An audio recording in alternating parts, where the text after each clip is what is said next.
Okay, good evening. So I think in the last class you have taken on the notes for political theory, political philosophy, political science, right? So under political theory only add one extra component again. No? So this is views of Rajiv Bhargava. Okay, so just one more value addition it can be. So take down Rajiv Bhargava. Rajiv Bhargava. Bhargava. In his book, What is Political Theory and Why Do We Need It? In his book, What is Political Theory and Why Do We Need It? Why do we need it? See, when you write name of books, etc., one way to remember or recall them is that, again, as I told, repeated revisions. And again, you will have to identify yourself which scholars you are going to quote. Means you can't read 10 different books, 10 different people. You can limit yourself to 2 or 3 people in a particular topic, that where you are going to use them. And that's why I told how you will become more well versed with it, the more number of times you revise. Okay. If you don't revise, what will happen? You won't be able to recall. Okay, retain. And when you are able to quote works of scholars in the exam, your answers will stand out compared to others. But I told you don't need to read all the names, all the books, but the important ones you can. So Rajiv Bhargava has written this book called as What is Political Theory and Why Do We Need It? So in this book, he has identified 6 features of political theory. He has identified 6 features of political theory. 6 features of political theory. 1 to take down as conceptual sensitivity. Conceptual sensitivity. Conceptual sensitivity. Second, rational structure. Rational structure. Third, aspiration. Third, aspiration for a humanity. Aspiration for a humanity to achieve truth and objectivity. Aspiration for humanity to achieve truth and objectivity. Fourth, generality. Fourth, generality. Fourth, generality. Fifth, an explicit mandate.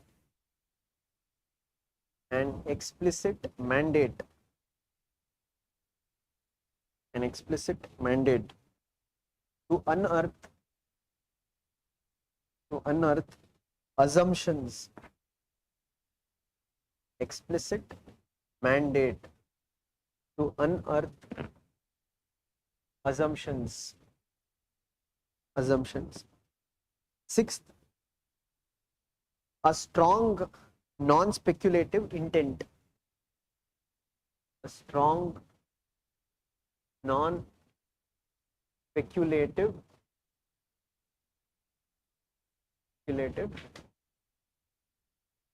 intent. So these are the 6 features what Rajiv Bhargava identified for a political theory in his book. That is what is a political theory and why do we need it.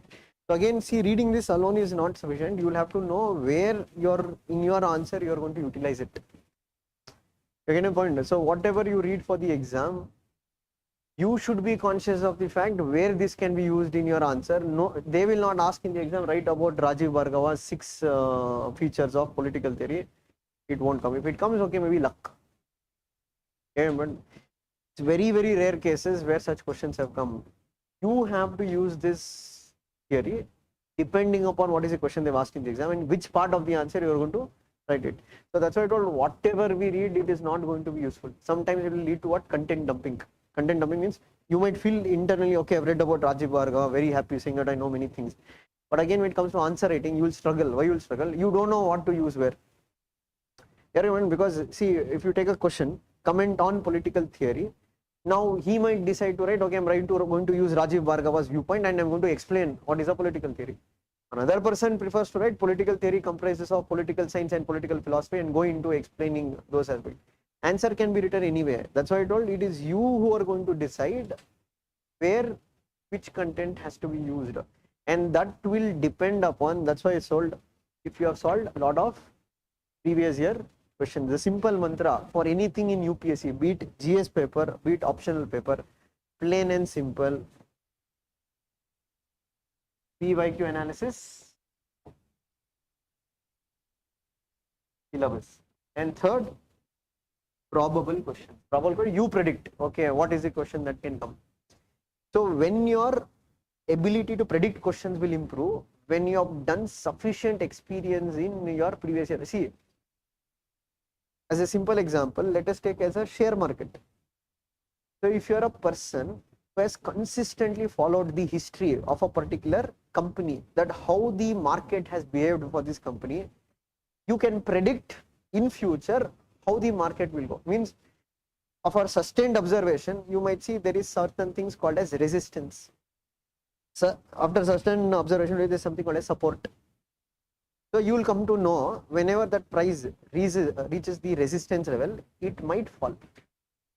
Or you might know when it falls to a certain extent, it reaches a support position. Means from here, it will means take it off. How that you can develop, that is only developed to constant observation, constantly knowing things. Same way with PYQs. If you constantly do PYQs, your ability to predict will increase. You will now know, okay, which area, what question can come. But a person who has not solved PYQs, they won't get ideas only from where the question can come, how the question can come. And being unprepared like that and going for a mains exam, your end of the day, you're not going to succeed. Why? Because here, for mains, everything is pre-prepared.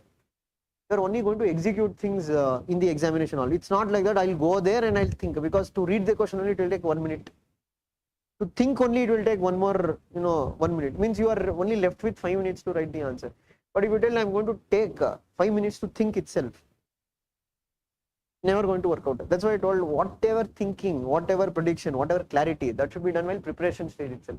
So that's why I told when you have read Rajiv Bhargava, you need to have clarity where I'm going to use this color. Maybe it will be not used at all. It depends upon what is the question that has been asked in the exam. So your duty is to what? Solve as many questions on political theory, political science, political philosophy, difference between the two. Then you are prepared for that topic. Alright. So this was the initial topic. What is that? What is a political thought? What is a political theory? What is political science? What is political philosophy? What is the difference between the two? Now we'll come to thinkers. That is the Greek political thought. So here we won't start with features of Greek political thought. We have to do the ulta. Means first we'll have to go through Socrates, Plato, Aristotle. Once we do these thinkers, now we'll get to know, okay, what are the features of the Greeks in general. Okay, so take down the next topic name as Plato. Name is Plato. See now, again, what is the arts of notes making? So let us think you only had to make notes. So you read original books or textbooks which are there. Now in textbook there can be 80 pages on Plato. Okay, you read some other source, there can be 70 pages on Plato. But again, once you look back to PYQs, you will get a clear-cut understanding how questions have come on this particular topic. Lastly, the question come on theories of Plato or ideas of Plato. And anything what I answer in this question should be in the format of what?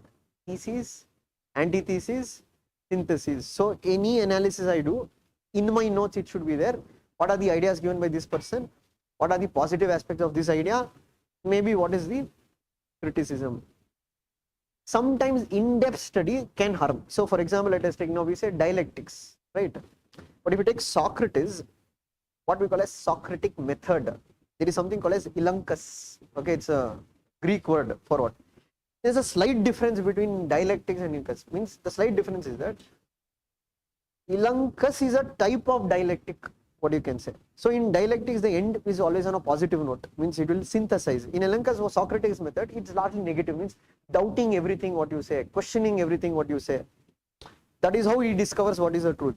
If you say, okay, this is a tree, okay, now question why this you call as a tree, why that is not a tree. Okay, that is what Socrates believed, that it is only through this. Now that is all in-depth study what you are doing for the exam, but you have to logically link where you are going to use this in the exam. They are, see, until now the previous year question they have not gone that way, means going in too much technicalities of the subject. So moreover, when you look at the questions, you need to write 150 words to 250 words answers based on ideas given of Plato. So in a summary, you need to have ideas of Plato. What are the positive aspect observation? Maybe there are some commentators who would have positively commented or not. You have some commentators who have criticized Plato. And yeah, again, your notes will be all based on what are the previous year questions. But for introduction or simple parts, we need basic thing. Okay, so take down. Plato's time period was between 427 BC,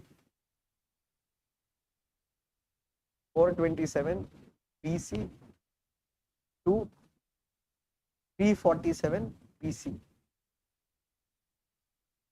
Right. So what is BC refers to? Before Christ. So you know, right, here it goes ulta. Okay, because again in history sir was telling, sir, in our class they are asking how this fellow born in this year, but he died in that year. Okay, so 427 BC to 347 BC. Next we take on. Plato is regarded as the father of political philosophy. Plato is regarded as the father of political philosophy. Now, how do we know about what are the ideas which are given by Plato? There should be some source, right? Some books what he has written. In those books, you will come to know his ideas. That's why I told we are not doing any kind of primary reading. Okay, we are not reading the original works of Plato. Original works of Plato are written in Greek. We are only reading certain secondary writing, secondary reading. Based on that, you are making short notes. But when you write your answer, you can quote what are the works written by Plato. So write down. We can understand Plato's philosophy. We can understand Plato's philosophy through the important works. We can understand Plato's philosophy through important works of Plato. Important works of Plato, such as Republic,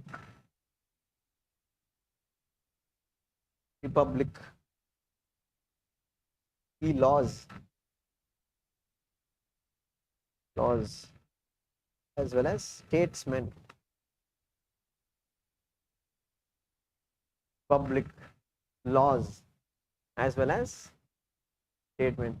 So whenever you write questions on Plato, you can quote the works of Plato in your answers. Okay, whenever you're writing questions on Plato, let us say, write, okay, Plato in this so and so work, he has written it. So that is one thing in your writing style. What you can. I'm not saying for all questions, maybe in some questions. Next to take down. So any scholar, for his ideas to be framed, of course he should have come under what? Influences. There should be a socio-economic condition or other scholar. So take down influences on Plato. Influences on Plato. So there first you take down as Pythagoras. Pythagoras. So you have to know what was the idea he influenced. So take down Pythagoras. He said idea is the chief essence. Is the chief essence behind material things. Idea is the chief essence behind material things. So this brings them under which school of thought? School of idealism, because idealism believes that what? It is ideas that shapes matter. Unlike Karl Marx, who was a materialist who says it is matter that shapes ideas. So you can say whose influence is there on Plato? It is Pythagoras. Second, to take down Heraclitus. Heraclitus, who said life is a continuous change. Life is a continuous change. Life is a continuous change and nothing is permanent. Life is a continuous change and nothing is permanent. So again it shapes that what school of idealism, because matter is not permanent. Matter can be destroyed. So in life you should not run behind material things, because matters are meant to destroyed, but it is ideas which are the essence of it. Third, to take down Parmenides.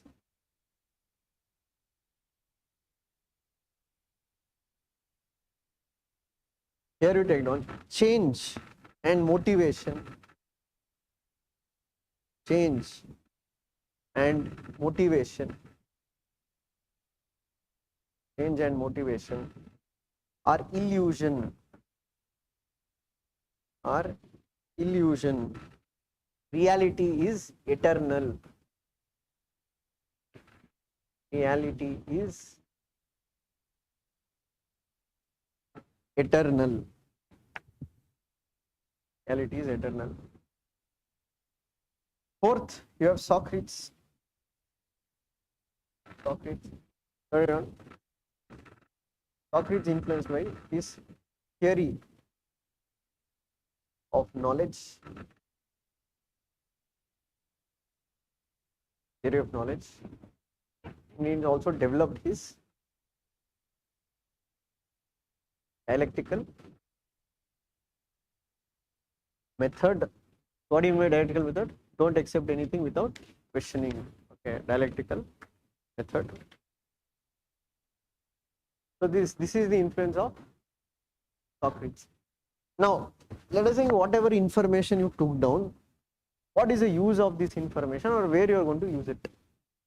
So again, if you have referred previous year question, they have not asked questions such as who are the influences on Plato. Have you seen such a question in last 15 years? Alright.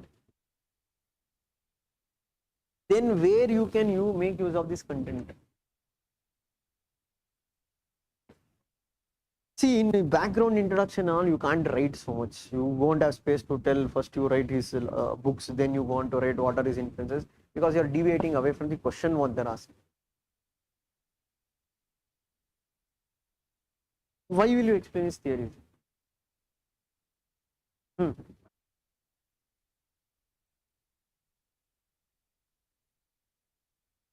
That you can generally write. So there might be questions like, they've asked questions like, whatever is Socratic is Platonic. Comment. Whatever is Socratic is Platonic. The meaning of that statement is that Socrates had a deep influence on shaping Plato's ideas. So in your answer, first you have to write about how Socrates has shaped Plato's ideas. It is not only these 2 points. You can, once you read complete Plato, you can add additional points like death of Socrates influenced Plato's thinking. How Socrates believed in not accepting the reality without questioning. Same thing even Plato about. So for example, Plato's dialectics, what you can see in his book Republic, one of the main character he has created is Socrates. And you can also say his view of knowledge is virtue. That knowledge is a very important aspect of humans. Again, you can see it's a deep imprint on Plato. But then you are going to write also in your answer, apart from Socrates, Plato's ideas was also shaped by other individuals such as Pythagoras, Parmenides, Heraclitus.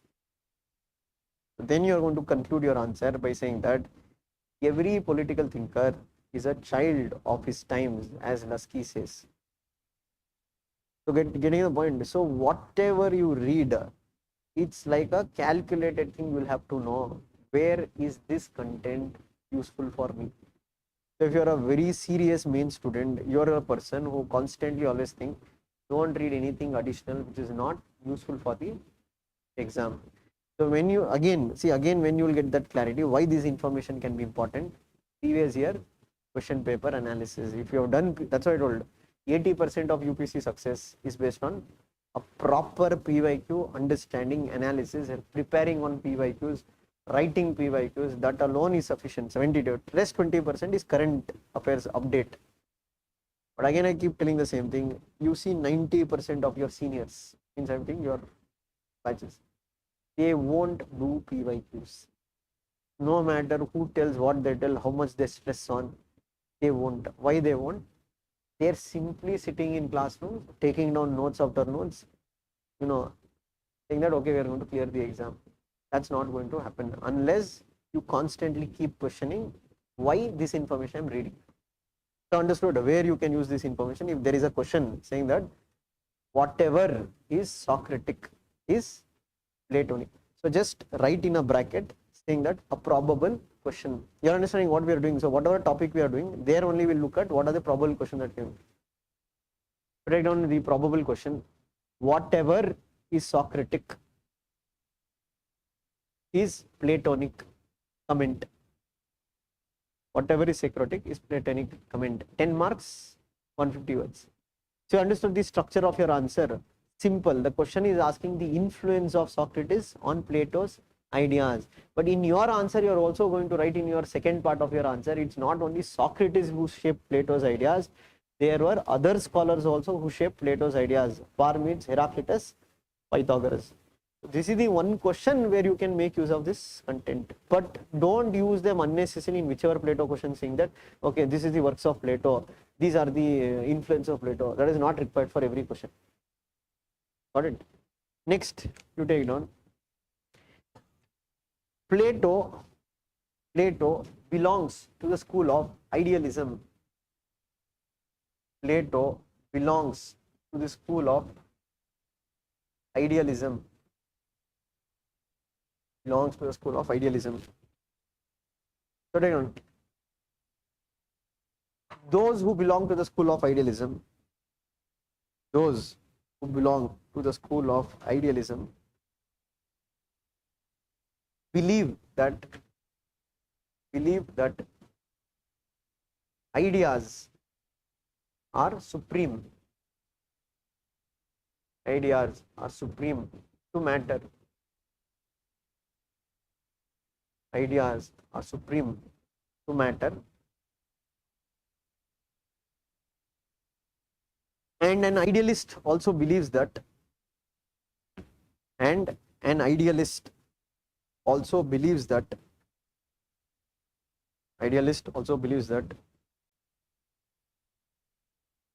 one cannot separate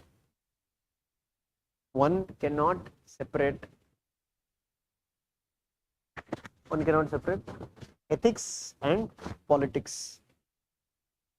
One cannot separate ethics and politics. And always politics should be based on values.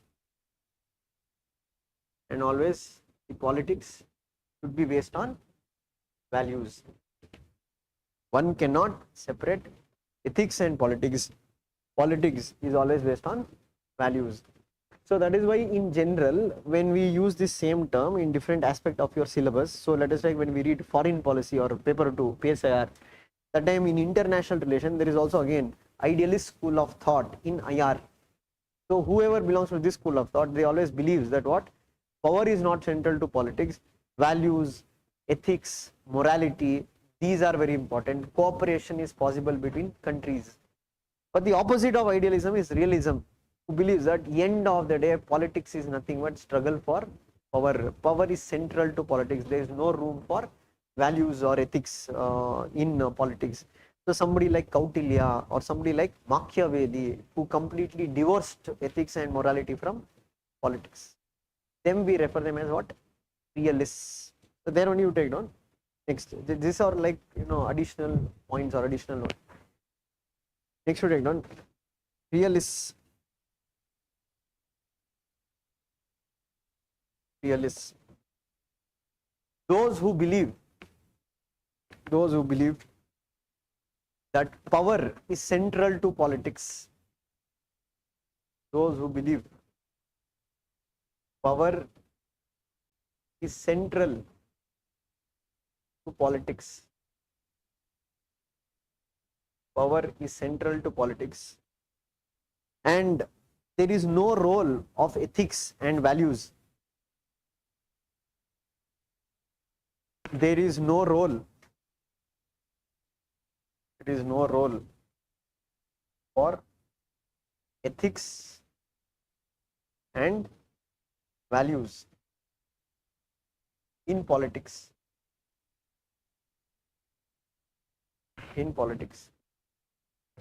Can be termed as realists.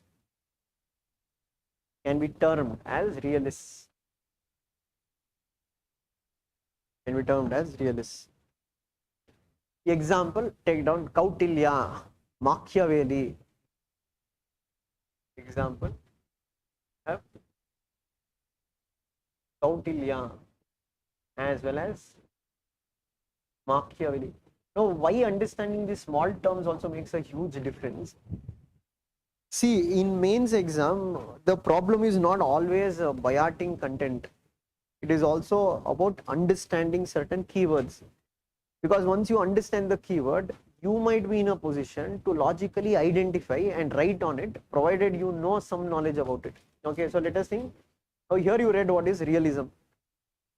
Now, tomorrow there might be a question, let us think, surprise question they have asked in foreign policy, which you have not read at all in detail. So they might ask,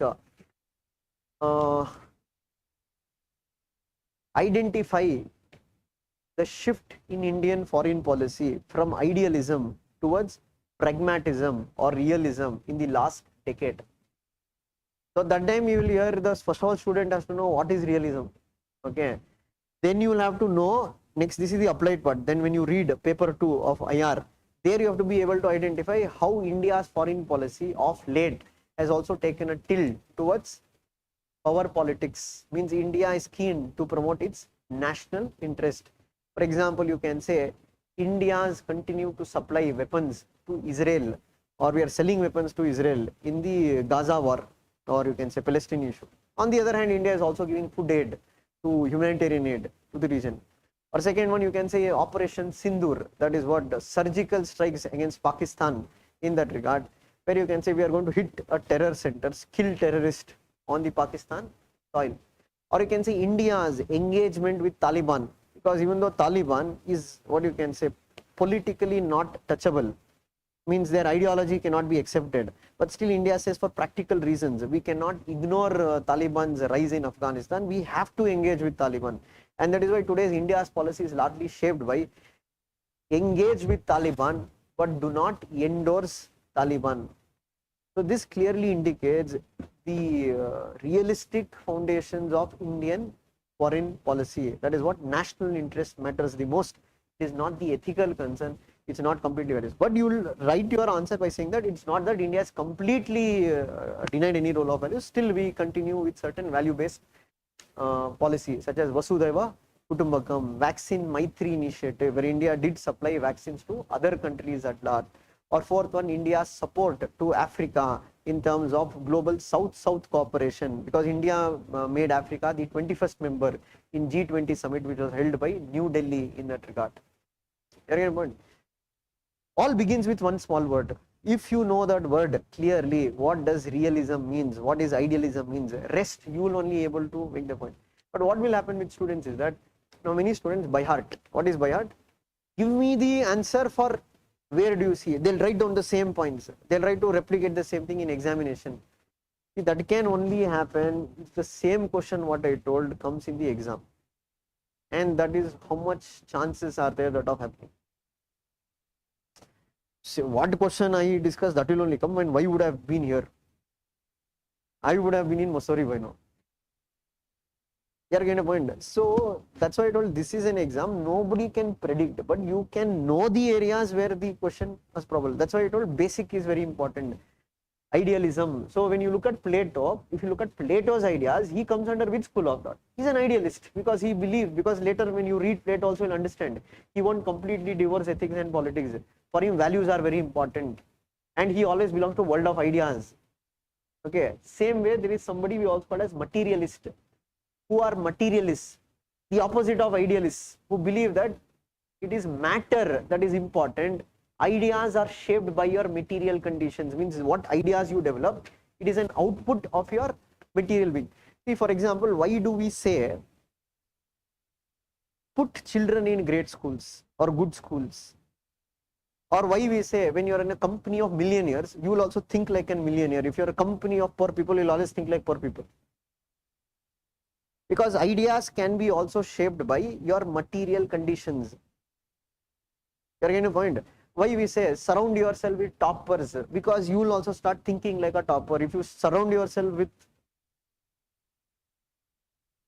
those who are not toppers, obviously it is not going to. So many times your ideas also. So for example, let us take, it's very easy and romantic to say sarkari shalelu odi navu full dodo irbodu 1 in 1000 are there, but what we tend to do is that romanticize that to a certain extent. But you see, none of the people, politicians, etc., they won't send their children to government schools, no matter they say sarkari shale olle shale, they won't. They will send their kids to English school only, or Karnataka Rakshana Vedike people will send their school to English medium school only. They won't send to Kannada medium school. Simple, everybody. Why? Because that's the mentality that shapes in young kids. So for example, when you are with the best, when you are in the best school, your thinking is also very high, because your material, you will see around you, okay, all are billionaires, all are millionaires. You also feel, I want to also become a billionaire, I want to become a millionaire. Your aspirations are high. You say, I want to become a scientist. So simple example, you go to North Karnataka, remote spots of North Karnataka, you ask children there, or those are, what you want to become in life. In general sessions, what Insights does, 80% of the people will tell PSI Agbekri. They won't tell now DC ಆಗಬೇಕು, AC ಆಗಬೇಕು ಅದಲ್ಲ, ನಮಗೆ ಏನು ಆಗಬೇಕು, PSI ಆಗಬೇಕು. ಯಾಕೆ? Because it's surrounding them. You only find people who have cleared PSI, constables. Their aspirations is also shaped by that. Okay, now PSI ಆದರೆ ನಮ್ಮ life set ಆಯಿತು. You surround yourself with IITians or with a group of IITians, your ideas will be shaped. You don't think, why will I apply for PSI? I am an IITian. I get job also without, why will I go do a PSI work? I'm not saying it's inferior. I'm telling the way your ideas are shaped, your ideas are also shaped by your material conditions. If you are in a very rich family, educated parents who are guiding you, who are grooming you, of course they will create higher aspirations in you. Let us say you are born in, I'm not telling people from lower class cannot have higher aspirations. There is an Ambedkar who, came from the most downward section, but that is 1 in 1000. Because Ambedkar achieved that stage, you cannot tell all Dalits were able to achieve that stage. Because it depends upon his vision. He was able to come out of his comfort zone. He was able to think much broader. Even Ambedkar, if you take, he got education where? Europe. That broadened his thinking. If you read Ambedkar, that is what he says. He told conditions in Europe are much better than in India. Why? Because in Europe, they value education. He told, even when I am educated in India, I faced caste discrimination.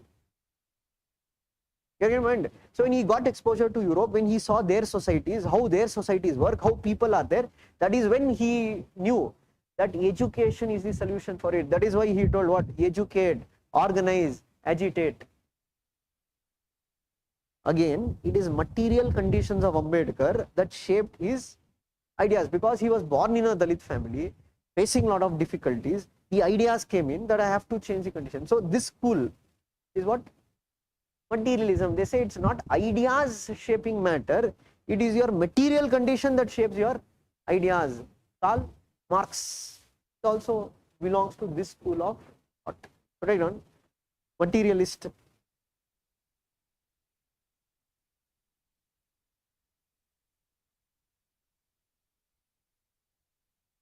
Materialist.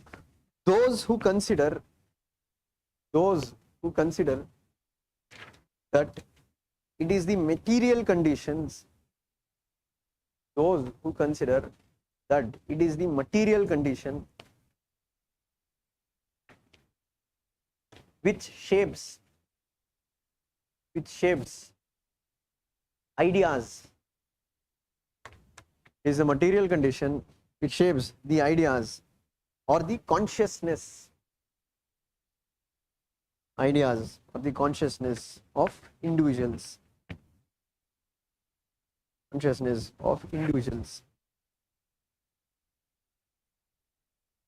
So take the example, Karl Marx. Who is an example for materialist? Karl Marx. Understood what do you mean by idealism, what is meant by realism, what is meant by materialism? Any doubt? Okay. So now let's come to Plato in specific. So with specifically to Plato, what we told first one thing is what Plato was deeply influenced by Socrates. So Socrates' death had a huge impact on Plato. So first let us understand what was Plato's concern. So take down the subheading as Plato's concern. Plato's concern. So there you take down. Plato belonged to the city-state of Athens. Plato belonged to the city-state of Athens. City-state of Athens. And Plato had a huge love for his motherland. Plato had a huge love for his motherland. Means Plato liked his motherland a lot. So he wanted to see that what his motherland should be one of the best state in the world. And here we have used the word city-state. What is the meaning of city-state? So please remember, we are speaking about 327 or 427 BC. At that point of time, there was no idea of nation. So there was no idea of Greece. So like Karnataka itself is one city. It's a state. So there was Athens, there was Sparta. Okay, so he belonged to a city-state called as what? Athens. You understand? Because nationalism was not an idea that had developed, because nationalism only emerged in 16th century with modernism. Till then there was no idea of nationalism. Even if you take India, we never had an India till what you can say maybe 18th or 19th century. Because still it was a formulating idea, because they were all kingdoms. See, let us think when we say whether Tipu Sultan is a nationalist or not. There was no idea of nation only at that point of time. Every person fought for his own benefit. Whether it's a Tipu Sultan, whether it is a Rani Lakshmi Jhansi. Why? Because that was, they were not conscious of the idea of nation. They were different kingdoms. Their alliance was to that particular kingdom. Right? Even when soldiers fought, they did not fought for a nation. They fought for their survival, for their kingdom, etc. So when the idea of nationalism emerged after industrial revolution, etc., etc., in 1670, the idea of nation emerged. So that is why we are not speaking about your state, what is that, nation state. We are largely speaking about city state, and he belonged to a city state called as Athens, and he wanted to make Athens one of the most supreme state in the world. Next you take down. Situations in Athens had deteriorated. Situations in Athens had deteriorated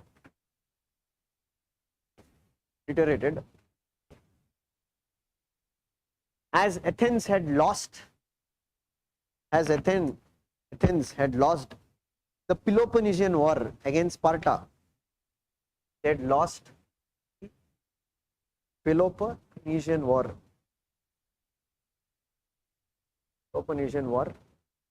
Against Sparta.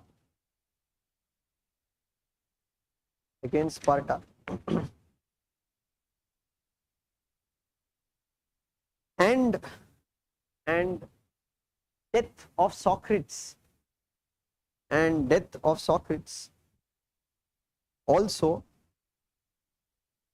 also had a deep impact. Death of Socrates also had a deep impact on whom? On Plato. Death of Socrates also had a deep impact on Plato. So now this defeat in the Peloponnesian War, death of Socrates, these all started questioning, Plato started questioning why this is happening. And one of the things you could point out is that the rulers in Athens, they were running behind material things. Means they were not knowledgeable rulers. Right on. Plato's assessment, Plato's assessment for the defeat was that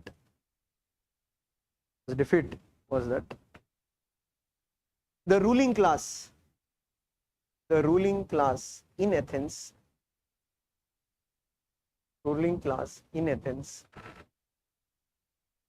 were running behind material things,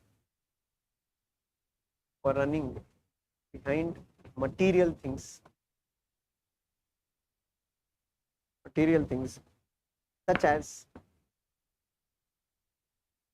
power and money,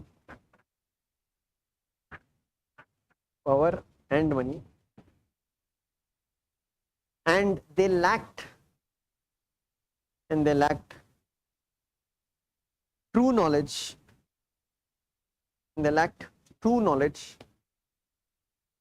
in Socrates' sense, and they lacked true knowledge in Socrates' sense, which had led to corruption, nepotism,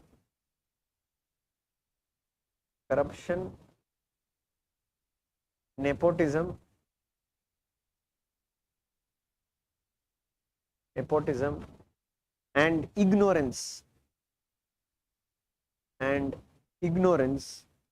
among the rulers.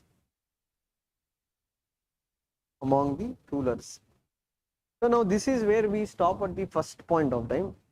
Now, what is ignorance according to Plato, or what is knowledge according to Plato? To understand what is knowledge according to Plato, you need to understand what is the influence of Socrates with respect to this. Because if you read about Socrates, now you will understand what exactly he means by true knowledge. So here you take down. Here we need to understand ideas of Socrates.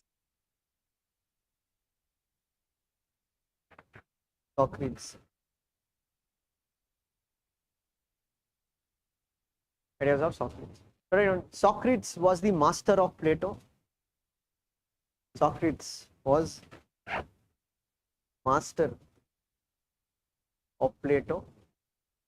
Means Plato was deeply influenced by teachings of what? Socrates. He was the teacher who had taught him. And Plato considered Socrates as the wisest man on earth. Because Socrates never accepted anything without questioning it. Next, you take down. Socrates is also considered as the father of philosophy.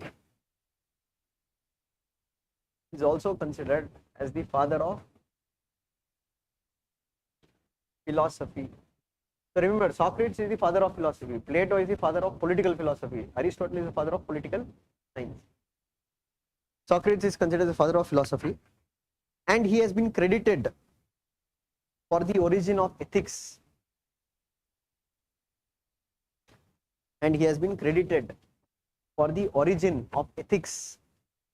Which is a branch of philosophy.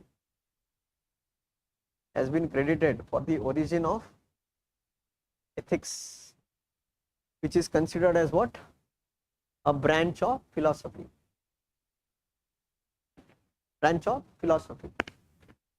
Next to take down, Socrates considered that universe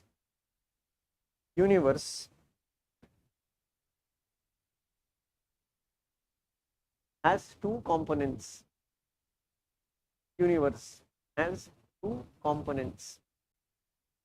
Okay, so one is the physical aspects of the universe. The other is what? Spiritual aspects of universe. One is what? Physical, the other is spiritual. So physical aspects of the universe is composed of matter. Okay, the spiritual aspects of universe is composed of ideas. Okay, here you need observation, means observe. Now you can look at tree, mountain, rivers, etc. So you can observe the physical aspects. But to understand the what you can say, the spiritual aspect, that is, you have to understand the idea. To understand the idea behind that matter, you need logic. Only if you have logic, you will be able to understand what? The spiritual aspect of the universe and not just the material aspects. Okay, so what Socrates told, there are many people or many scientists who are just trying to observe the physical aspects of the universe, oceans, rivers, lakes, etc. But there are not many people who can understand the spiritual aspects of the universe. So take it on. According to Socrates,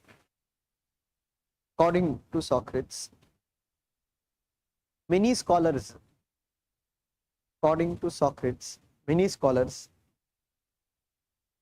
they were just trying to observe.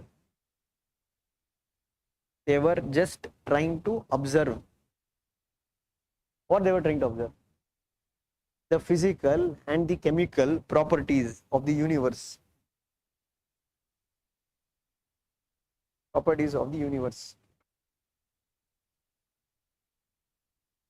even the biological properties of the universe. Biological properties for the universe. But Socrates told that that is a very limited understanding of the world, because he believed that world of ideas is more important than world of matter. So to understand world of ideas, he told what is a bigger question. He told the bigger question what scholars have to focus on. What is the purpose of life? For Socrates, the bigger purpose was to understand.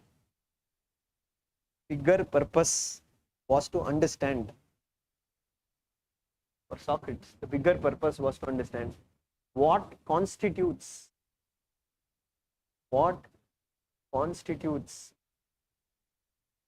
good life. What constitutes good life? Now for that, what Socrates says that means, how can we say you have a good life? He says that if you are happy, happiness is the core aspect of a good life. But again, here happiness, he says, you need to understand what is actually true happiness or what is false sense of happiness.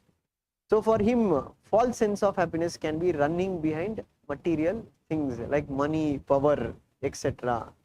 But a good happiness is largely based on understanding the key ideas. It's not running behind material things. Socrates says that the purpose of life is happiness.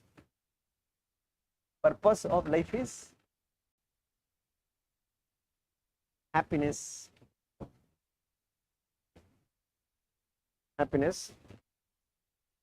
But he says there can be two types of happiness. One is what? The real happiness. One is what? The real happiness. The other is one illusion of happiness.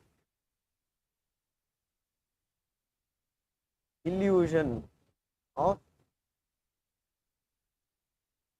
happiness. So if you look at these moral stories in that regard, you have the story of King Midas and this golden touch. So for King Midas always felt that what acquiring more wealth will give him happiness. So when God came before him and he asked him that you can ask for a, what you can say, ask for this thing, what do you call, anything he needs. So he said that whatever I touch should turn into gold. Obviously the food he ate turned into gold, the daughter he touched turned into gold. To realize that what happiness is not only in material possession. Or even if you take when Napoleon Alexander died, he asked his body to be paraded in public with his hands extended out, and you can say gold to be spilt everywhere. So the message what he sent is that once you exit this world, you are not going to carry this material wealth to you. And he wanted his body to be carried by 4 doctors. Means no matter how much amount of knowledge doctors can have, you can't prevent death. You can just delay death. Okay, these are all moral stories where we can say materialism is not the source of happiness. Or you have this Indonesian story also, say when there was a ruler who had I think 4 wives or 3 wives. So the ruler fell ill and he was about to die. They called his first wife and he told her, will you join me to death, because I might feel lonely after that. So she replied that, what, okay, once you die, there is so much of wealth, who will take care of this wealth? So I can't accompany you. Second wife, who was very, very beautiful, he had married her because of her beauty. So he asked her, will you accompany me after death? She told, no, I'm very young, I'm very beautiful. So obviously after you die, I'll marry another person because I have to live my life. Third, who was very brave, who was very good administrator, is one more wife. So he called her and asked, will you accompany? So she told, no, who will run the state after you die? They need an administrator. It is the fourth wife. It is the first wife. Actually, his first wife was his. When he didn't ask her, but she told, I'll accompany you today. So here the messaging of the story is not that he had 4 wives. It indicates the 4 elements of human life. Meaning, one, wealth does not stay with you for long. At the end of your death, you cannot carry the wealth. Second one, it also represents beauty. It is also temporary, because once you get old, in that regard, beauty does not come into account. So for example, you can say every popular heroine at one point of time, for a period of time, they've lost, because nobody has remained in what you can say the top position for it. It's cycle, it keeps changing. Third, you can say you might be intelligent, you might be very smart, but again, intelligence or smartness alone does not. The last one represents your spirit, that is your Atma. Meaning, once you die, you are only remain with your soul. That is what we call as spiritualism. Spiritual means enrich your spirit. And that is why what they say, people who have near death experience, they value life more than others, because they'll be less materialistic. Because once near death means they almost died and they've come back, they understand that what all these material wealth, all these relations, etc. are meaningless. Why? Because once you die, there is nothing you take on. And that is what even Buddha long back he told, desires is the root cause of sorrow. Why he is Buddha? Because now the question is, what do they say that okay, he enjoyed everything? No, that is the understanding what he got enlightened to say that the end of the day, as long as desire is there, you cannot separate sorrow from people's life. Desire is the root cause of sorrow, because disappointment will be attached wherever there is going to be desires. And that is why what Buddha also told, to end sorrow, you need to end desires, and to end desires, you have to follow the Ashtanga mark. So he is speaking more from philosophical sense, Socrates. So for him, there are 2 types of happiness. One is an illusion of happiness, means you are thinking yourself that you are happy. So for example, let us think, there is this popular actor called as Jim Carrey in Hollywood, who told, I want everybody to become a millionaire to just understand that money is not everything, because that is not the end of your happiness or goal. Or you have even economists such as Agnes Deaton, whose thesis, or you can show that your happiness is bound to increase with increase of wealth to a certain point. Beyond that certain point, the accumulation of wealth is not leading to any kind of happiness in that regard. It is only pleasure that is enhancing. So that is the thing. That is in general, right? So let us say with first biryani I serve you, you might be very happy that you ate biryani today. If I give you 10th biryani on the same day, you might feel like vomiting, saying that So it is material possession of things alone does not bring happiness. That is what Socrates told. It's an illusion of happiness. The point what he makes, to understand what exactly is an illusion, what exactly is true knowledge, real happiness, you need to have true knowledge. Break down. Only knowledge, according to Socrates, only knowledge will help us to understand. Knowledge will help us to understand the idea of real happiness. Real happiness. So for Socrates, take down. So for Socrates, to search good life, to search good life, to search good life, we should understand, we should understand, to search good life, we should understand the knowledge, we should understand the knowledge of a good life.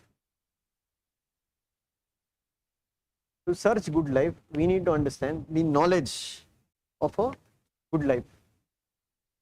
Then you take down, according to Socrates, there can be two types of knowledge. According to Socrates, there can be two types of knowledge. Two types of knowledge. One is the real knowledge. One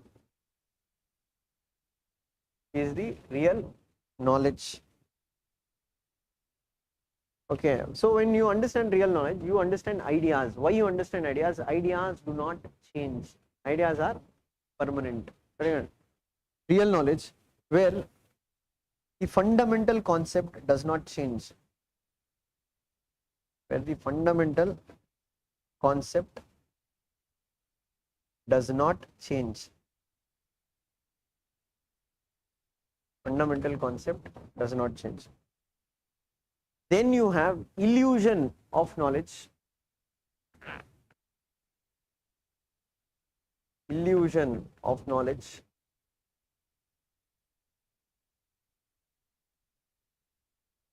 Here means what? Anything that is superficial, it is always prone to change because it does not remain permanent. Money, beauty, power, it is not permanent. Why permanent? It is bound to change. Simple, na? So let us say any person who might be very good looking, in one accident it might change his external beauty. Okay, so right now here, superficial is never fundamental. Superficial is never fundamental. See, that is what we say, that in general, those relations or those friendship that is based on materialism is bound to change. Because see, for example, you might be very rich, somebody might become your friend. That friendship will change the moment you lose money. Okay, or somebody might like you very much because you are good looking, but the moment your looks go, obviously their emotions towards you will also change. So what he's saying, that the true aspect is that where it does not change irrespective of what your material conditions are. So that is what he's trying to say. Your true happiness will always come behind understanding what is fundamental. What is illusion of knowledge? Thinking about only superficial things. So this you can also use in your ethics paper, etc. So you can see what is the problem to the world faces. Today the world faces is increasing tendency towards materialism, increasing tendency towards illusion of happiness. For example, today we feel that having an iPhone is a very must. It is going to change the quality of our life. That's why you find in India, people are earning 20,000 salary, but yet they are buying on EMI iPhone. Why? Because again, completely driven by what? Materialism. Or you can say what people also think is that, for example, spending a huge amount of money on marriages is a symbol of wealth. Okay, Ambanis, they spend, you can say, 100 crores on some marriage. Looking at what, okay, fine, this is how our marriage should be. End of the fundamental, God forbidden that, whatever Ambani has a good life. But I'm telling you, if the marriage breaks down within 2 years, then what is the amount of money you spent on that particular marriage? When I'm saying that the relation should be based on not your status. It should be based on your understanding of the person. So for a marriage, it does not mean that a 500 crore marriage will have greater status. It is only for the outside world you are trying to impress. Meaning, you are living your life for credit or recognition from others. You are not giving worthy to yourself. So that is why in today's time crimes have increased, why robberies have increased, why people are so desperate behind money. Because that is what people think, that, see, as you can say, money brings comfort, but money alone does not buy everything. Right? Yes, money does bring certain comforts. Money does provide you certain basic necessities of life. But money cannot bring all the happiness that is required in your life. Meaning, let us say you might be very rich, but you might not have parents' love. Others might shower you love. Why they're showering you love? Just because you have money. And that is why do you think politicians, they can't live without power? That is the illusion they'll be always living in, because once they get power. So for example, you can take Baswaraj Bommai, because I know, because he stays beyond my in-laws place. My wife's parents' house is just behind Baswaraj Bommai. So you can say how life can change. Means when the moment he became CM, the entire police battalion, you know how many people were crowding his house. But today if you go see his house, not a single person will be there in front of his house. Why? Because he has lost power. So people were coming to you not because of who you are. People were coming to you because of the position you held. The moment you lost your position, the moment people will also disappear. Why? Because these are all superficial. And that is what we can see in today's world, which we are driven towards materialism, towards what you can say superficialness. Means we feel that illusion of knowledge, say that if you have money, you know, you are the best person in the world. So that's why I told it can be debatable. Why debatable? On the other hand, the materialist or realist says that you need to have money. You need to have money to get things done. That is how India. And that is what we say, quality of living also varies from country to country. So why again we take Finland, Sweden are the happiest countries in the world, because they have found balance in what? Material and their work-life balance. But in India, you can say it is completely driving towards what? Like US style of living. Again, it is a completely a material world which is built. Understand? So again, you can say, like, you see the TV shows, be it Big Boss or be it some other. So what you are gaining from it? Entertainment. But again, what you can say, two people fighting, etc. That's a big entertainment. That is also what gives us happiness. I'm not telling only you, even I watch. It's not a big deal. I'm not professing somebody that I won't know. I am the first person who watch Big Boss every season. But I'm saying that thing, there is nothing Big Boss is contributing to an essence of your life. It's just entertainment, and how you are taking entertainment. That is what we can say. That through fighting somebody, through create problems with somebody, through creating issues, people find it more. So that is what Socrates told. Illusion of knowledge and real knowledge. One who has real knowledge will always move beyond material things. One who is under illusion of knowledge, he will be always attracted towards what? Superficial things. Then you take down. Socrates says, matter is constantly changing. Socrates says, matter is constantly changing. Hence, it cannot have permanent knowledge.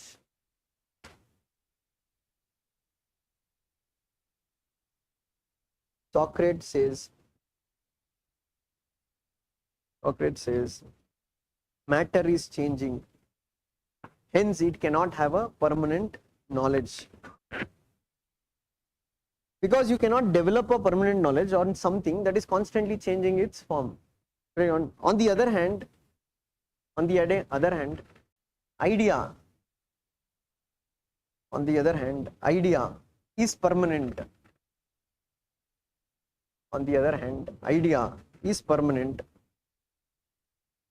And hence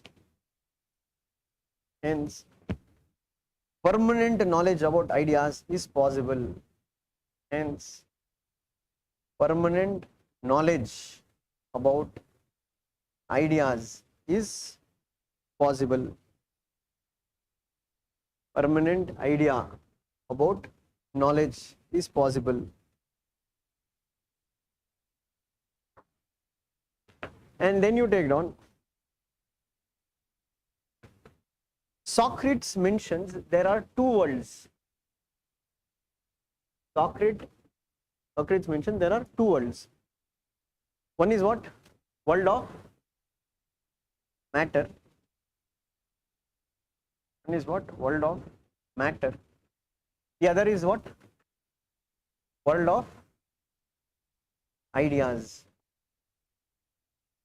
One is what? World of matter, and the other is what? World of ideas. So world of matter is also based on what? Change. And here world of ideas is based on what? Permanence. So world of matter means constantly changes. So this you can say it's a world of imperfection. The world of imperfection. And world of permanence is based on what? World of perfection. Worlds of perfection. Worlds of perfection. Got it? So he belongs to what? A person who is truly knowledgeable will always belong to the world of ideas, not to the world of matter. That's what I told. To understand the world of ideas, you need logic. You can't just observe things, because whatever you see is not the, and this you connect back to what Plato said. Shadow is the reality of ideas, because Plato is also deeply influenced by this Socrates theory of knowledge. So much explanation why we are doing just one point. Coming back to Plato, when Plato told what was happening in Athens, he told why that is happening in Athens, because rulers in Athens are all belonging to the world of matter. They're running behind material things. They're attracted by power. They're attracted by money, and that's led to corruption. Understanding? So Plato, what he says, so ruler who belongs, he has to belong to the world of, means he has to have that reason as a capacity to understand logic. That is the influence of Socrates on what? Plato, what you can say. So take down. So Socrates wants people to go behind world of ideas. Socrates wants people to go behind world of ideas rather than what? World of matter. World of ideas rather than world of matter. Why he's telling he wants people to go behind? Because he's seeing that majority of people are running behind what? Material things. You're in mind. So even in, you can see in many times why suicides happen on long term. It is again because your inability to get material desires to be fulfilled. Okay. Why certain times you are so unhappy in spite of having so much? Because again you can say, we say power of gratitude. What is power of gratitude? So that's what I told. If you are going in cycle, you will always desire that one fellow is going in bike. The person is going in bike, he looks at envious. For a person who is going in car, a person is going in car will see one more person is going in high-end car. Person going high-end car, he will always see that person who is going in an aeroplane. He has their own chartered flight. So obviously you are not looking at person below you, saying that at least you have a cycle which another person does not have. So people are always driven towards what? Material things, because they believe that what? Material things will create happiness in their life. So that is what he is saying. He wants people to move behind world of ideas and not run behind money and power. Sorry, and not run behind world of ideas and not run behind money and power. Money and power. Now, when Socrates gave this idea, he was also criticizing or countering one more philosophy that was dominant at that point of time in Athens, called as the sophist philosophy. So take down in next paragraph. So take down a subheading as, how does the sophist philosophy, how does the sophist philosophy differ from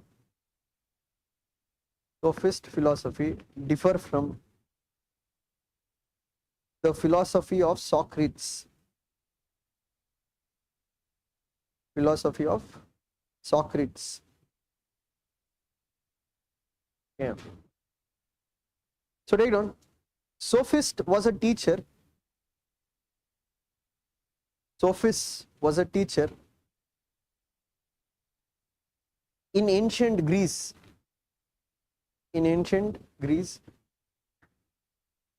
Teachers in ancient Greece who believed that truth truth, who believed that truth, morality, and knowledge were not absolute. They were not absolute. They were dependent on individual perspective. Truth, morality, knowledge were not absolute. They were dependent on individual perspective and cultural context. Individual perspective and cultural context.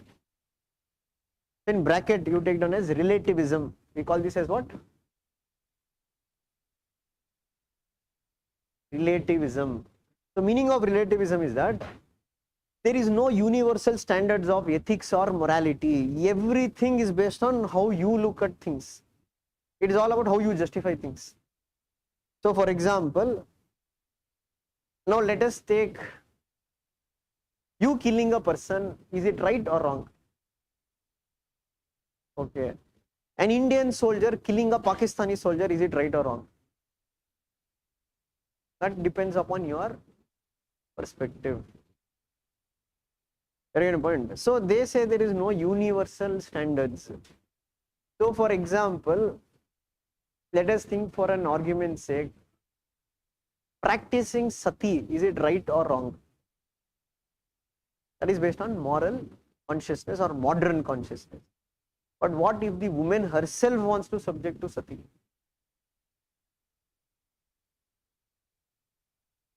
Meaning every particular culture has their own, but today it's different. Today we are living under what we call as human rights. Human rights has certain basic universality.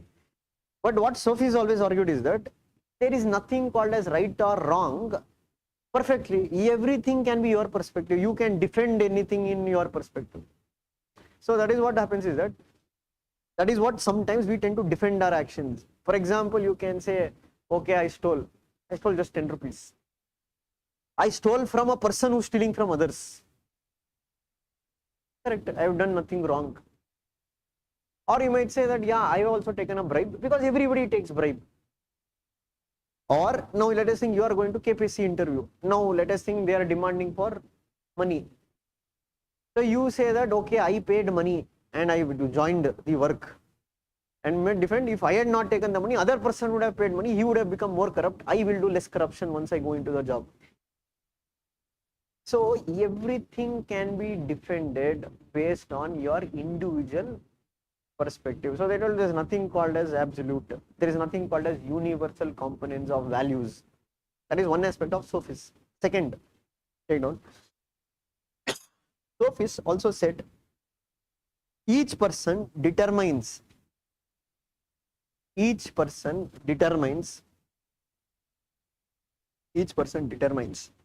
what is true, what is good, what is beautiful, what is true, what is good, what is beautiful. Hence, it is subjectivism. What is subjectivism? Everything is subjective. What do you mean by everything is subjective? It's like mains, right? What is the difference between your prelims and mains? In prelims, answer has to be one. They can't tell you answer according to what you think is the right option. That is why it is an objective paper. Why objective? In 4 options, one has to be correct. But in mains, the answers are subjective. Why it is subjective? It is based on what is the perspective you look at things. For example, you might say that you need uniform civil code. Another person might say that, okay, uniform civil code is not the need of the hour. Another person might say uniform civil code is needed, but with slight modifications. So that is what sophists believe, that there is nothing called as right or wrong.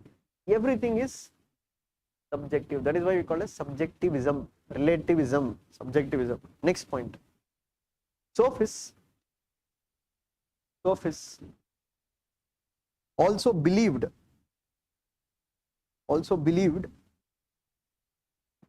in the power of rhetoric.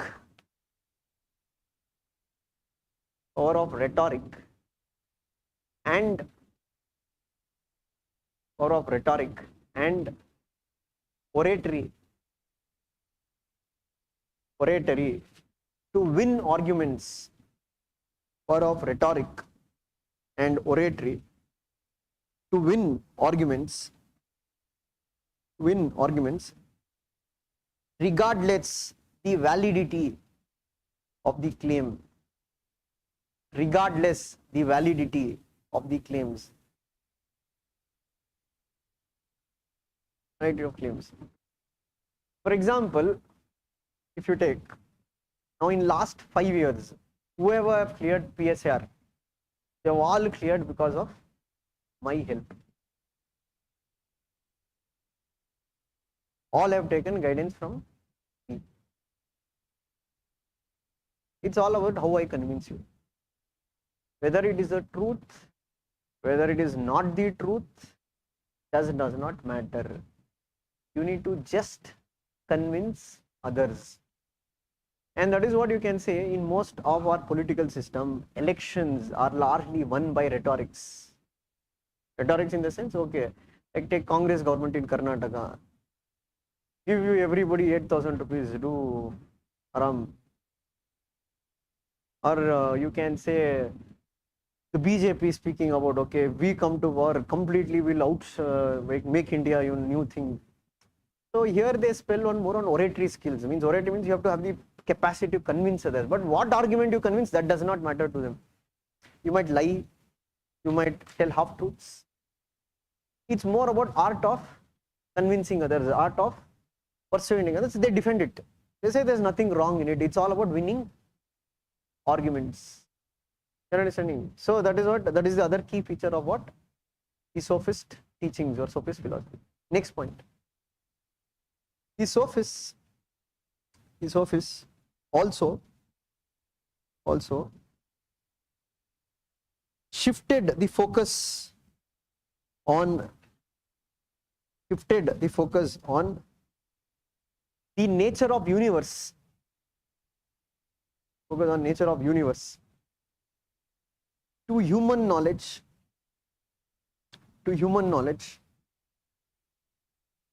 practical conduct, to human knowledge, practical conduct, and success in life. Practical conduct and success in life. So for sophists, what was more important? Winning in life is more important. But the means what you used to win, that is not important. So they told, why you are speaking about other universe, what is happiness of life? These are not practical things. So their argument is that does not fill your stomach. They told simple, to be happy you need to have material things. Do what you want to do to get material things. Yeah, power is important. Power matters in human conduct. So that is why they were not concerned about other worldly things. They are only concerned about worldly matters. And that's why you can say sophists have a lot of similarities with this Indian philosophy called as Lokyata philosophy or Charvakas. Well, there is nothing called as karma, there is nothing called as dharma. Anything you do for your welfare, it is good. Any point? Understand the philosophy, what they believed in. Last point, you take on. Sophists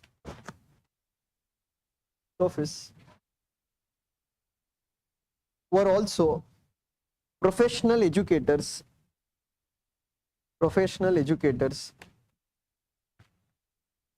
where they taught students the art of coming to power,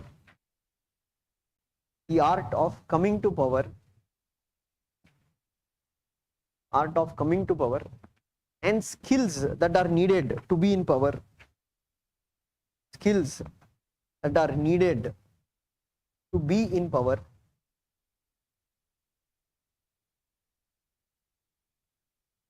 in exchange for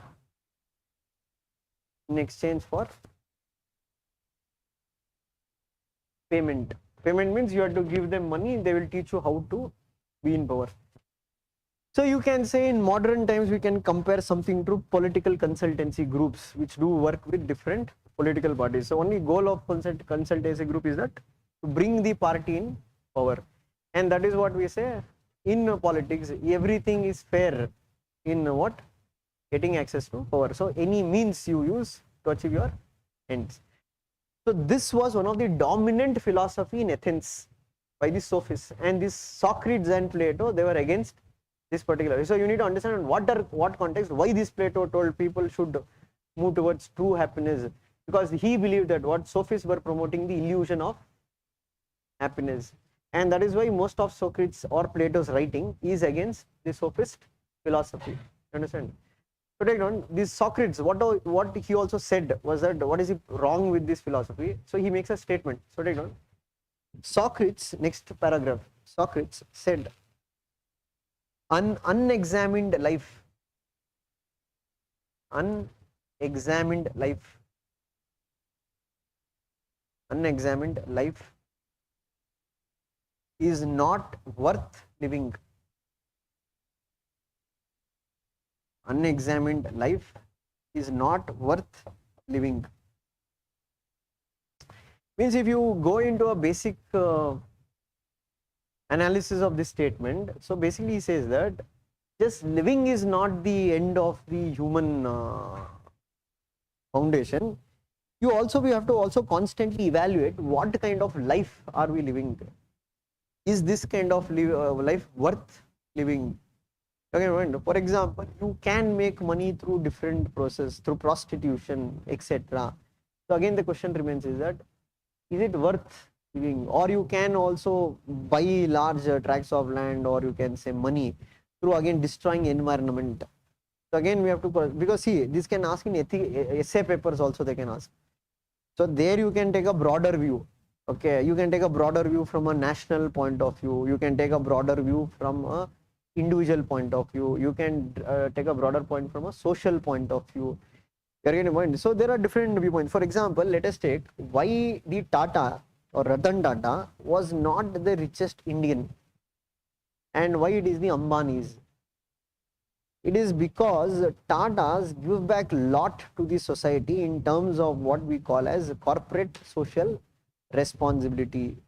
Okay, Tatas have also donated a lot, and that is why Tatas have a very strong image when you look at globally, because nobody will attach the Tatas like the Ambanis. So basically why? Because Tatas have a purpose behind the wealth generation. We are not telling Ambanis do not have. Maybe in future they might change, or we'll never know. But again you can say they have a purpose behind the wealth that has been generated. So why? Because they also want to examine the life they are leading, and that is what, when you examine, that's why he says an unexamined life is not worth living. So obviously you constantly examine your life.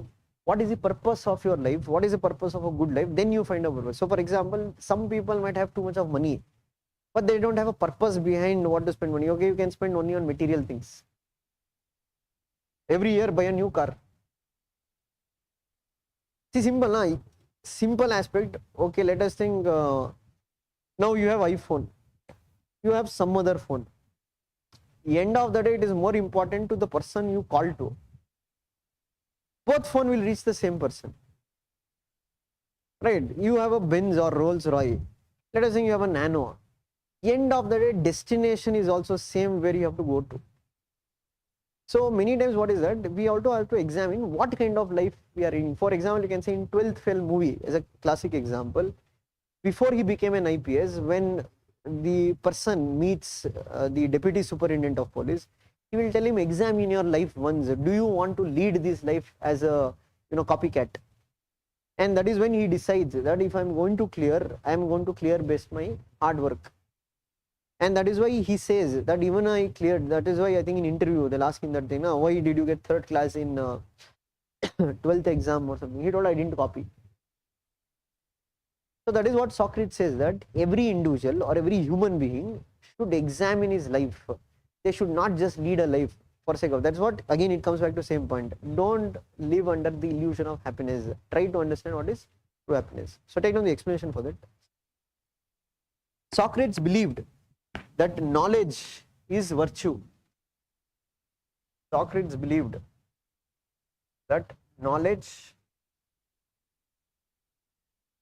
is virtue, and virtue is the source of happiness, and virtue is the source of happiness. So what is the meaning of virtue? No, not knowledge. What is meaning of virtue? Virtue is where you show high moral standards. That is something. So take note. Virtue means a behavior. Virtue means a behavior that showing high. Virtue is a behavior that is showing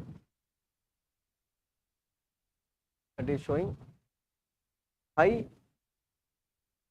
moral standards. The behavior that is showing what? High moral standards. So in order to have high moral standards, what we need to have? True knowledge. Hence, to have high moral character,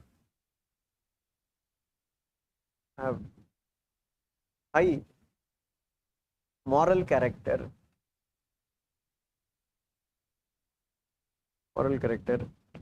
we need to have true knowledge.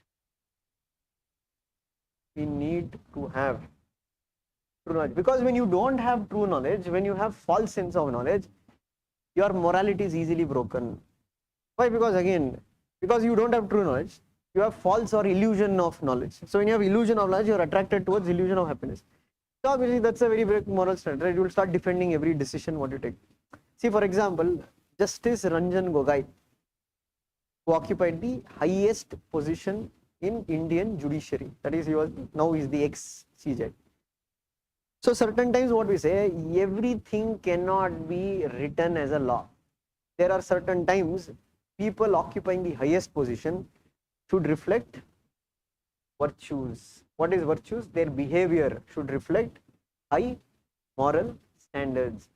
When you don't have virtue, or you are under the illusion of knowledge, or you are attracted towards power, you might lower your moral standards. For example, Ranjan Gogoi, after retiring, he was nominated as a Rajya Sabha member. So legally there is nothing wrong in it, but ethically, morally, everything is wrong about it. Why? Because a person occupying the highest position in judiciary, now accepting a government nomination, will always send a wrong message to the society, saying that judiciary is compromised. Understand what Socrates, that's why I told you in ethics, when you read how to build strong moral characters. To have strong moral characters, you have to have true knowledge. If you have true knowledge, you know what exactly matters. So in true knowledge, you won't run behind material things. When you don't run behind material things, you will always stick to your value system.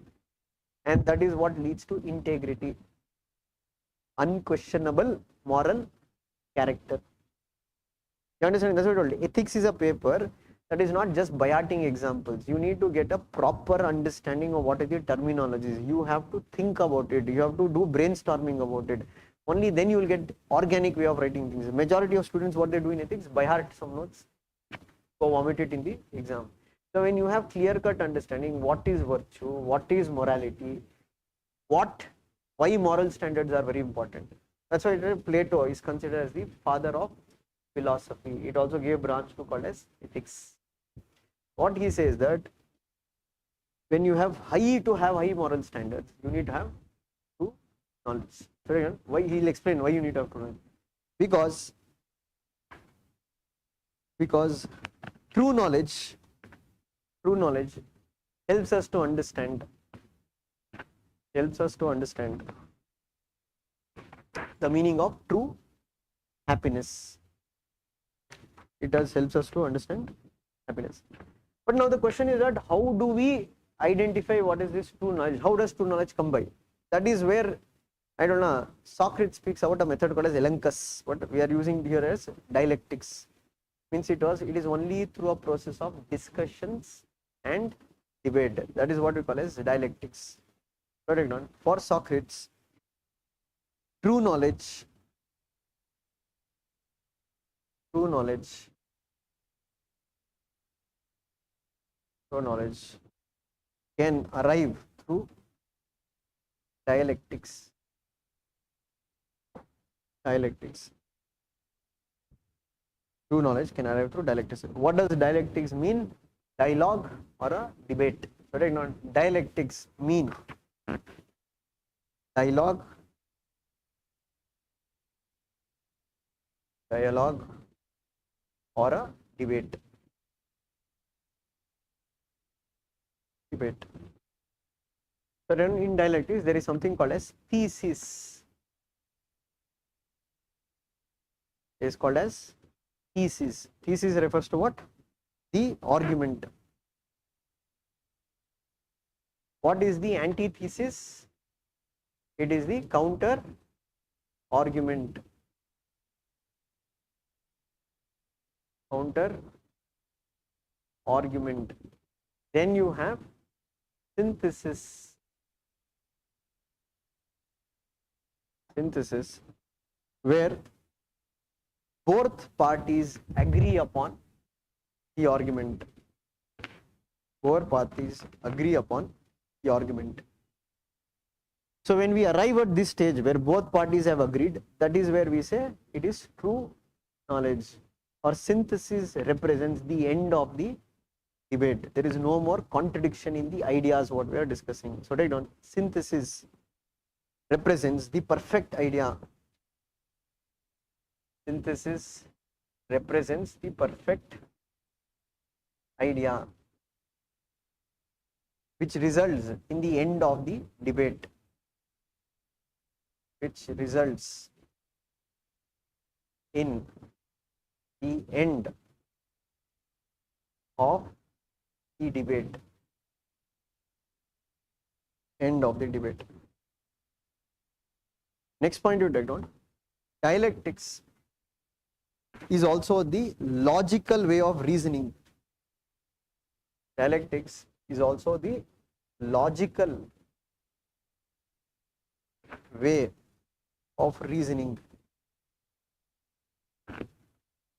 Why it is a logical way of reasoning?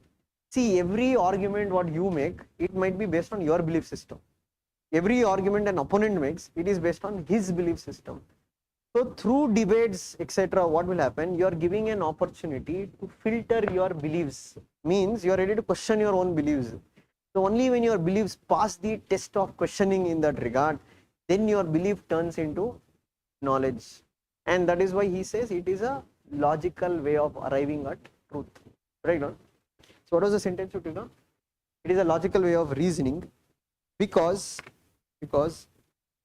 our beliefs gets filtered. Our beliefs gets filtered. Our beliefs gets filtered. Gets filtered. And true knowledge emerges. Beliefs get filtered and true knowledge emerges. Right? For example, let us think that you believe that marrying frogs can cause rain. There is nothing wrong in believing. You can believe that is a source of knowledge. But one day when you put it to question, now somebody will question, okay, their frogs were married, why it did not rain there? Or they might say, in this particular place, frogs were not married, but still it rained. Do questioning, then you will start, okay, why does it rain? So unless you are able to come out with logical arguments, your beliefs also gets filtered. That is how you arrive at truth. And that is in simple sense what he told, you can't accept anything as the truth which is not based on reasoning, which is not based on questioning. It is through series of questions that you can arrive at what is the truth. You understand? This later you will find this idea has been also reflected in other scholars. J.S. Mill believed in the power of dialectics. He believed that even a madman should be allowed to speak. Why? Because truth can come from anywhere. Right? If you go ages back, I don't know, like in the medieval period, the church believed that what the earth is the center of the universe. So not it, but there were people who countered it, who told no, it is the sun which is the center, and today that is the truth. So that is what he says, that it is through dialectics, to the power of reasoning, to the power of logic, we emerge what is the truth. Otherwise, what it can also lead to superstition, blind beliefs, or etc. So, for example, let us take, there is this story, like in a, not a real story, it's like a story to communicate message. So you can say that many times what we say, when we don't express our opinion, or we can't say always majority is correct. Anything is correct or wrong is not based on how many people say it is correct or wrong, it is based on reasoning. So let us take, for example, in this particular village in Karnataka, there was a custom that they used to tie the cat before they performed puja. One fellow into that village, some brain fellow who thinks, asked one of the member in the village, why are you tying this cat before you doing puja? He told, I don't know. We have followed it from a long time. Ask my father, he might know. So that fellow went and asked his father, why are you tying this cat before you do the puja? Told, even I don't know. This is a custom what our forefathers have followed, that we'll tie the cat, then we'll do the puja. This fellow wondered, what is the connection between the cat and the puja? Is there any significance to the cat in that puja? Then he finally find out one very old man in that particular village who nobody was talking to, and finally went and asked him, do you know the reason why you tie the cat? He told, waste fellows, those fellows don't know only. That time cat used to drink of the milk. That is why we used to tie the cat. Now they think that is a custom or tradition that has to be followed. So first they'll tie the cat, and then means they don't know the reason why that particular tradition has been followed. So many times what we say, we can arrive at the truth if we are able to question our own belief system and open into question by others. So that is what he says, it gets filtered out. So where belief will be replaced by knowledge. Belief means possibility of a truth. Knowledge means that is the truth. That is what Socrates says. Next you take down. Hence we see that dialectics will enable us to examine our beliefs,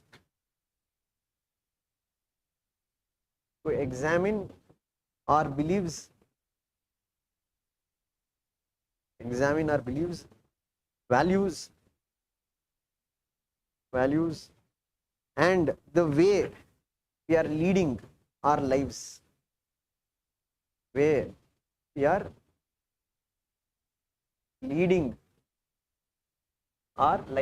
you understand now what is the connection between the quote what you read and unexamined life, not worth living. So for Socrates, whatever we accept as the knowledge, it should be examined. What kind of life we are living, because our life is shaped by our knowledge.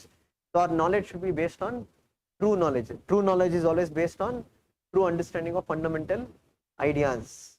Understanding. That is why he says that to examine our beliefs, examine our values, and the way we are leading our lives. Then you take down. It will also enable us to understand.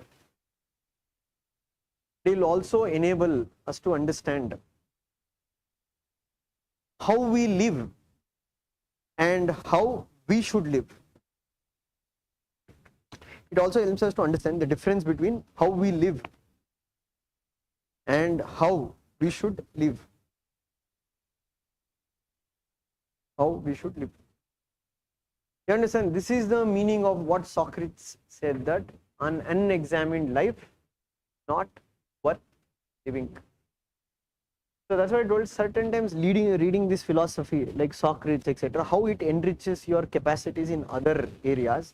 So not only for PSIR, even in general philosophical readings, if you get exposure to different philosophies, it will be very highly useful in writing very good essays. Why? Because you can bring depth of knowledge. For example, let us say they asked one ethics question in mains exam in 2016. What is happiness according to you? And do you think everybody aspires for happiness? 9 out of 10 people, what they would have written, right? All bookworms. Happiness for me is clearing civil service exam, serving the people at large. It gives me a lot of happiness. Or some people are not even that much, they might say, I eat ice cream, I get happiness. I play football, I get happiness. So obviously the examiner wants to know the depth of the knowledge what you have. So there you have to tell happiness is a relative word. So there you can link Socrates and right. According to great scholars like Socrates, there is something called as illusion of happiness. There is something called as true happiness. You have to write how you find what is true happiness, what is illusion of happiness. Then you can tell your viewpoint, saying that what do you believe, that what kind of happiness you are aspiring for and why you are aspiring for that kind of happiness. Right? So that's why we say knowledge always brings greater capabilities to write good answers. So answer writing will not only come by just writing answers every day. There should be quality in your answer. To get quality answer, you have to do a lot of reading. Problem with many of them is what? They don't have so much time to read and all. All is what? This fast food culture, and now you can say fast material imprint. Simple. Sir, I have read this course, 20 days course, everything they have given, introduction, conclusion. What the hell are you doing then if everything is served on plate? At least you have to have the capacity to think and to write, right? So that will only come with in-depth knowledge. It won't come by superficially if you just write on. Yeah, for whom that material will be helpful? One who has read. For him, he'll make use of that material to know where to link what, he has that idea. But a person who has not done any of this stuff, they won't have those capabilities. See, it's again illusion. What is that illusion? Next year, I am going to clear the exam. P7 students. Batch only started, I think, 1 month back or 2 months back. Next March, I am going to write. How the hell you are going to write prelims? To read syllabus only, it will take 6 months. See, who can do that all in 6 months is that one who has been preparing from 2 to 3 years, who has a very good foundation, who has a very good basic idea, they can do it. But again, you can say many of us UPSC aspirants, they are also living in their own illusion. Why that illusion? Again, lack of true knowledge. What is lack of knowledge? A lack of true understanding what this exam requires. It is again what you can say, an incorrect understanding of the exam, superficial understanding of the exam. Same way you can say next year when you run a crash course, saying that become expert in economy in 5 days. He is not read economy in 1 year.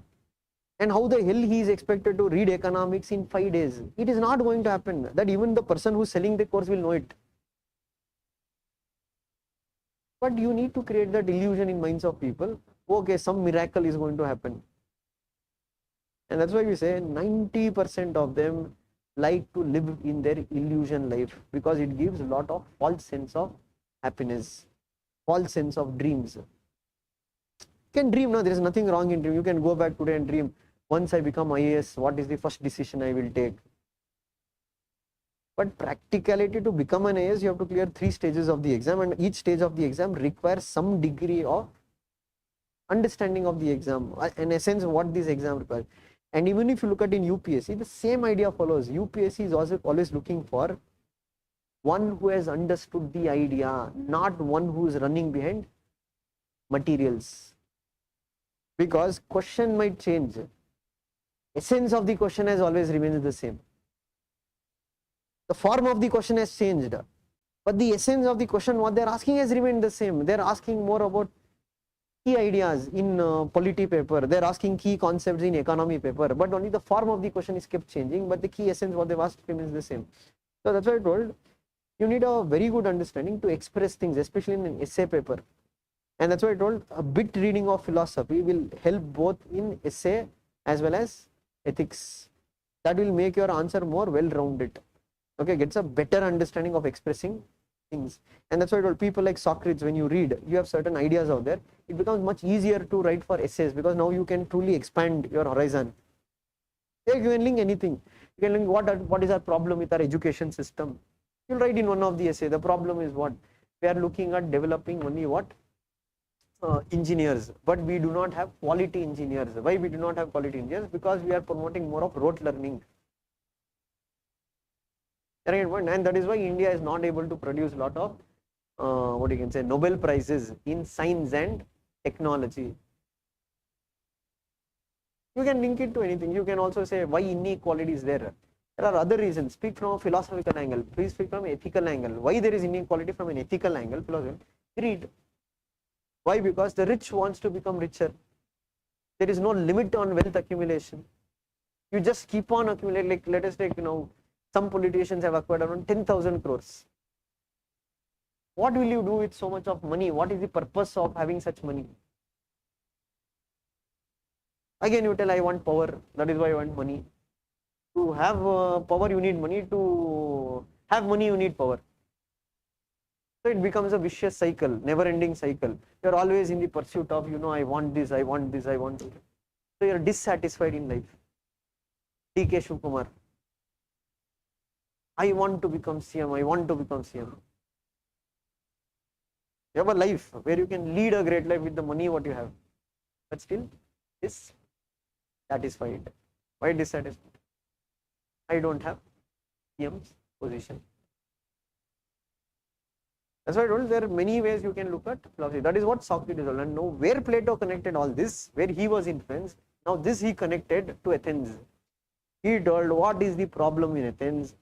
People did not have true knowledge. Rulers in Athens, since people did not have true knowledge, there was democracy in Athens. Of course, people always liked those people who were superficial. Those who were good in oratory, those who were good in making false promises. And they brought them to power. And of course, such people who did not know how to rule in that regard, that led to what? Nepotism, corruption. And that is why this Plato told, for him who should become the ruler, that is where he told, unless philosopher becomes kings or kings learn the art of philosophy, the world will not rest from its evils. So Socrates' teaching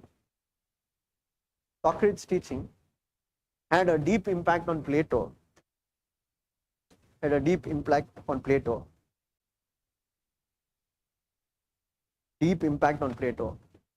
And this was the basis.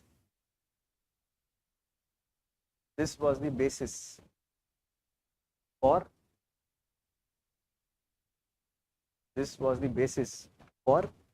Plato's ideal state. Ideal state.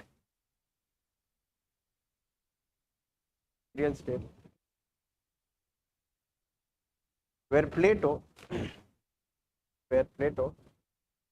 said the state should be ruled by a philosopher king. The state should be ruled by a philosopher king.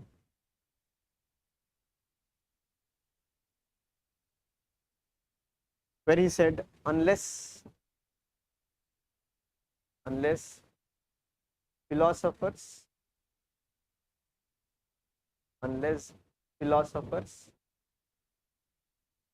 become king, or king learns the art of philosophy.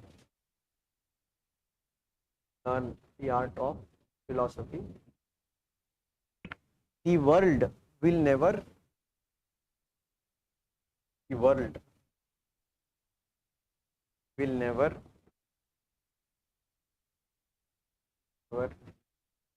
rest from its evils. World will never rest from its. So understanding why we need to read about Socrates to understand Plato, because you need to understand Socrates, the views on knowledge, Socrates' views on understanding world of ideas, and what Socrates said, knowledge is virtue. Or the one more statement what he made, the unexamined life is not worth living. Much knowledge you have. So I told now questions in exam can come like what? Whatever is Socratic is Platonic. I already gave a theme of writing the answer. First you need to write about influence of Socrates on Plato. You have to give in your answer the connection wherever Plato's writings is there. How is reflecting the ideas of Socrates. That is the theory of knowledge, the theory of ideas, dialectics in that regard. His death of Socrates, how it changed Plato's view of Athens, where he became a critic of democracy, because even Socrates was a critic of democracy, because even Socrates did not consider democracy as an ideal form of government. That is also reflected in Plato, because even he does not consider democracy as an ideal form of government. Both gave importance to knowledge, both considered knowledge as an important virtue, both wanted rulers to become what? For the world of ideas. Then you are also going to write in your answer how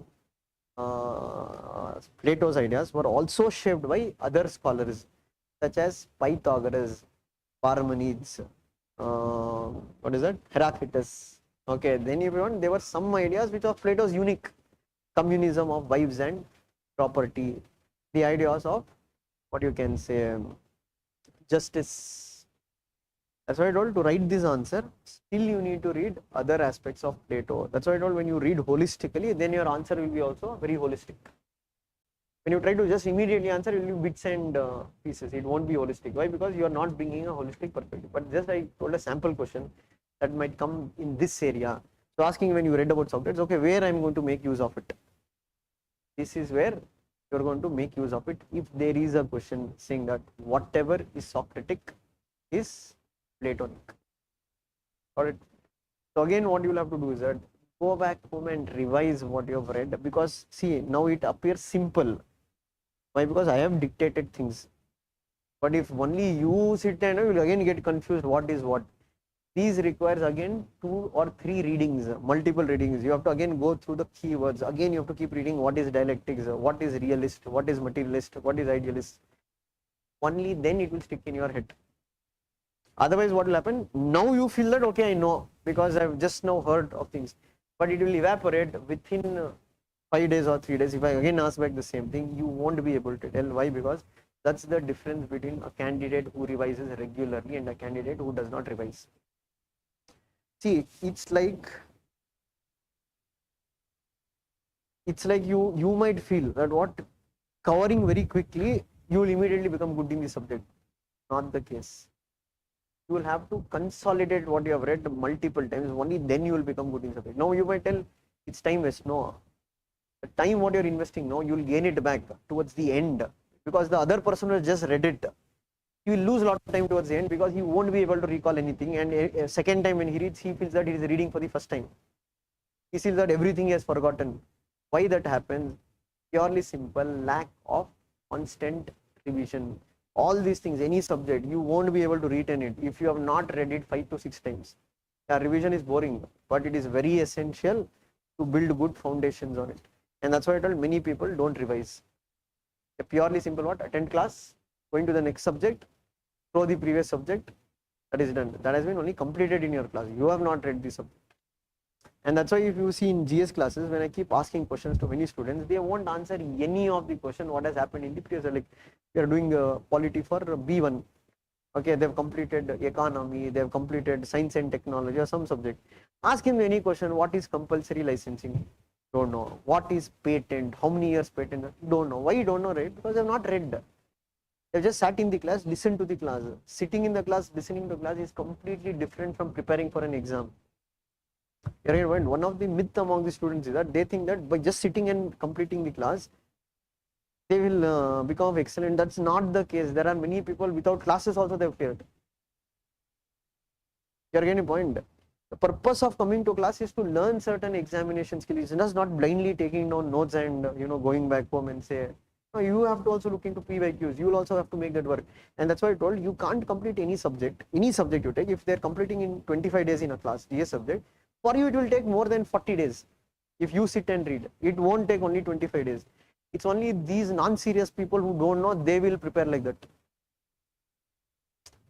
One who does not know how to make an examination, for them you can't help. See, starting also I told, na, everything is run based on demand and supply.